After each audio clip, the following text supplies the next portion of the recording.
प्यारे दर्शकों, नमस्कार। आज की ऑनलाइन कक्षा में आप सभी का स्वागत है। आज हम कक्षा 7वीं हिंदी उड़ान पाठ 10 अपूर्व अनुभव से संबंधित दी गई सभी गतिविधियों को हल करेंगे। आइए शुरू करते हैं। गतिविधि नंबर 1। यह एक गद्यांश दिया गया है।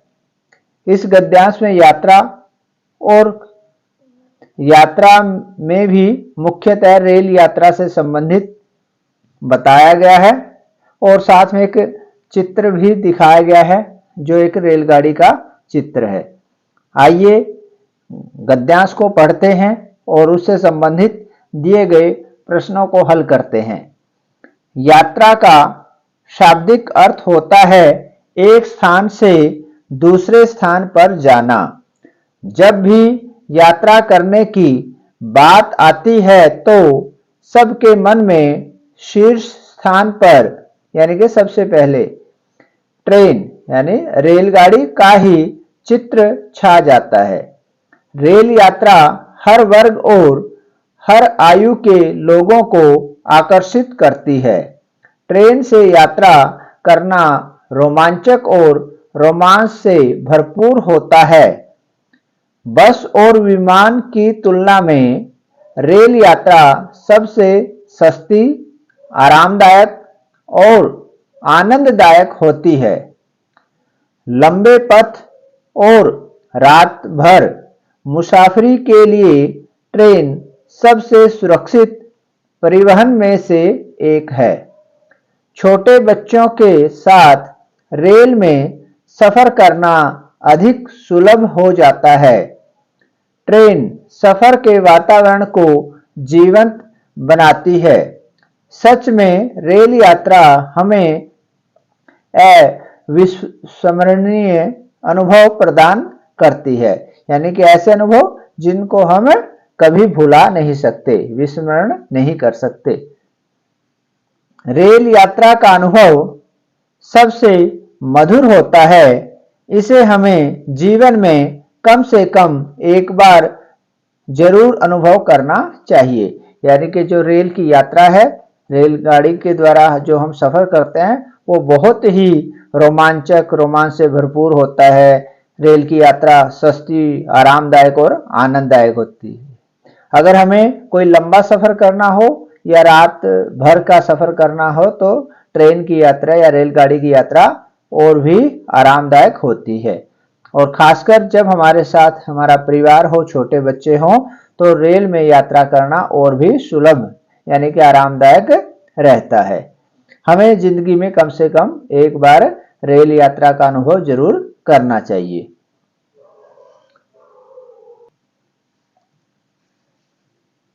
इस गद्यांश को पढ़कर दिए गए प्रश्नों के उत्तर दीजिए।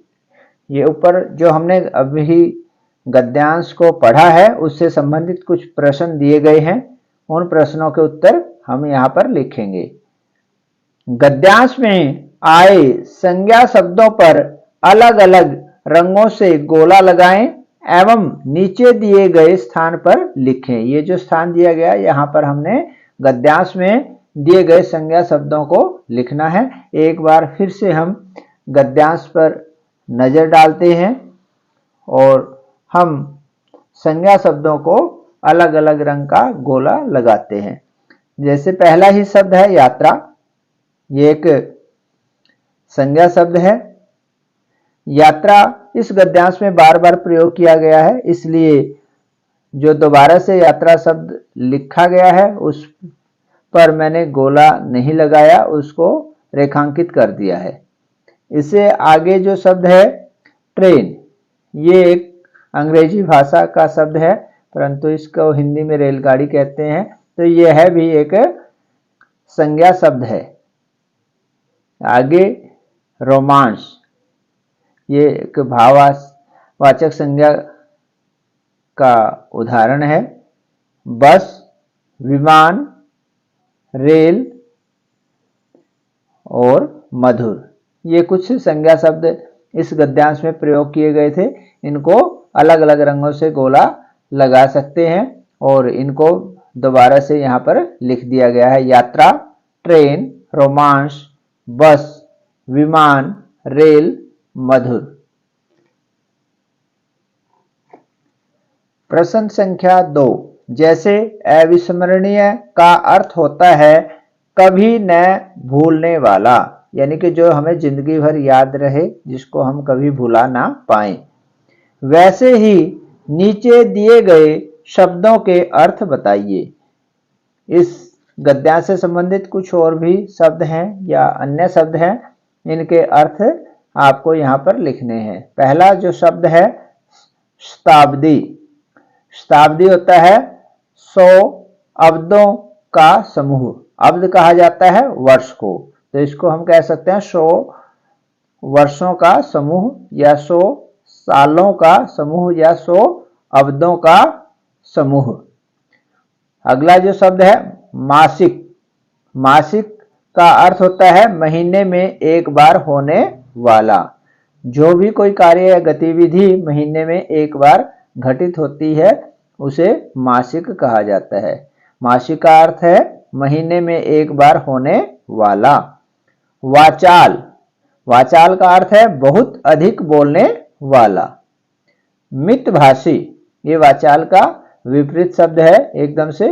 वाचाल होता है बहुत अधिक बोलने वाला और मितभाषी होता है जो बहुत कम बोलता हो। इसका मितभाषी का अर्थ रहेगा बहुत कम बोलने वाला। जो व्यक्ति बहुत कम बोलता है उसे मितभाषी कहते हैं। प्रश्न संख्या 3, यातायात के कौन कौन से साधन होते हैं, कोई 5 उदाहरण लिखें। इस प्रश्न से संबंधित उत्तर आप सभी को बहुत ही आसानी से पता है, सभी से भली भांति से परिचित है कि यातायात के कौन से साधन होते हैं। इससे पहले आपको ये भी पता है कि यातायात के साधनों को उनके मार्ग के अनुसार मुख्यतः तीन भागों में बांटा जाता है, वायु मार्ग, स्थल मार्ग और जल मार्ग। इसमें एक एक दो साधनों के नाम मैंने लिखे हैं, आप कोई अन्य साधनों के नाम भी लिख सकते हैं, जैसे साइकिल, ऑटो या ऑटो रिक्शा वगैरह, बस, कार, रेलगाड़ी, हवाई जहाज, नौका आदि। इसके अलावा आप कोई भी यातायात के साधनों के नाम लिख सकते हैं। उसमें रिक्शा, बैलगाड़ी, कार, जीप, ट्रक, हवाई जहाज, समुद्री जहाज और भी बहुत सारे यातायात के साधन हैं। इनमें से कोई आप 5 लिख सकते हैं। प्रश्न संख्या 4, यात्रा करने वाले को क्या कहते हैं? तो यात्रा करने वाले को यात्री कहते हैं, या इसके स्थान पर, यात्री के स्थान पर आप मुसाफिर भी लिख सकते हैं। यात्रा करने वाले को यात्री कहते हैं या मुसाफिर कहते हैं। प्रश्न संख्या 5, यदि आपने ट्रेन की यात्रा की है तो उसका अनुभव कम से कम 5 वाक्यों में लिखिए। यदि ट्रेन की यात्रा नहीं की तो किसी और के अनुभव सुनकर वाक्य लिखिए। ये जो प्रश्न है ये कहता है कि आपने कभी रेल की यात्रा की है तो आप अपने अनुभव लिखें। अगर आपने अभी तक रेल की यात्रा नहीं की है परंतु किसी दूसरे से आपने सुना है कि उसने रेल की यात्रा की है तो आप उनके अनुभव भी यहाँ पर लिख सकते हैं। हो सकता है आपने रेल में बहुत बार यात्रा की हो तो आप कोई भी अनुभव, छोटा या बड़ा, कोई भी अनुभव आप यहाँ लिख सकते हैं। मैंने सिर्फ एक मार्गदर्शन मात्र के लिए लिखा है, आप मेरे से भी अच्छा अपना अनुभव लिख सकते हैं।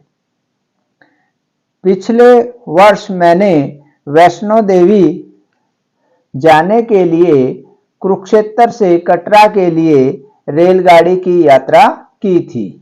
यह यात्रा बहुत आरामदायक थी। रेलगाड़ी की यात्रा सस्ती होती है। रेलगाड़ी में रात को सोने के लिए सीट होती है, यानी कि आप अगर स्लीपर क्लास में सफ़र करते हैं उसमें आपको सोने के लिए भी सीट उपलब्ध होती है, जिस पे आप आराम से लेट सकते हैं, सो सकते हैं। रेलगाड़ी के सफर में खाने का सामान व खाना भी मिलता है। रेलगाड़ी के अंदर टॉयलेट की सुविधा भी होती है। मुझे रेलगाड़ी की यात्रा में खूब आनंद आया। तो इसके अलावा आप अपने विचारों में अपने अनुभव को भली प्रकार से लिख सकते हैं। आज की हमारी ऑनलाइन कक्षा यहीं पर समाप्त होती है। अगर आपको हमारी कक्षा और यह वीडियो अच्छी लगी हो तो कृपया इसे लाइक करें और अपने मित्रों में शेयर अवश्य कीजिए। जिन्होंने अभी तक हमारे YouTube चैनल शिक्षा सहायक को सब्सक्राइब नहीं किया है, उनसे निवेदन है कि इसे सब्सक्राइब करें, बेल आइकन को दबाएं और अपने मित्रों में ज़्यादा से ज़्यादा शेयर अवश्य करें। आप सभी का दिन शुभ हो। जय हिंद, जय भारत।